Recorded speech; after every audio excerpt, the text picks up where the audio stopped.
Oy, howo yan, howo. Papawi sir, pag Oo, nakasimula na. oo. Howo. Howo yung gamit namin, boy. Howo. Yan o. Si Sir Erwin, yung aming maestro. Siya yung teacher namin ngayon. Ewan ko, parang 60 na yata yung score namin. Parang ano eh. Ito yung Japan tsaka Gilas. ito yung dam pababa at saka yung tulak pababa niya up dito sa likod, ano yan, dam. Pagpabalik ito, ito naman yung maxi niya.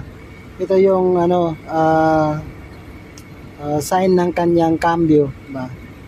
Yan yung 1 2 3 4 5. Pagka pasok mo ng 5, balik ka ng neutral, doon mo na papasok yung splitter, sabi ni sir.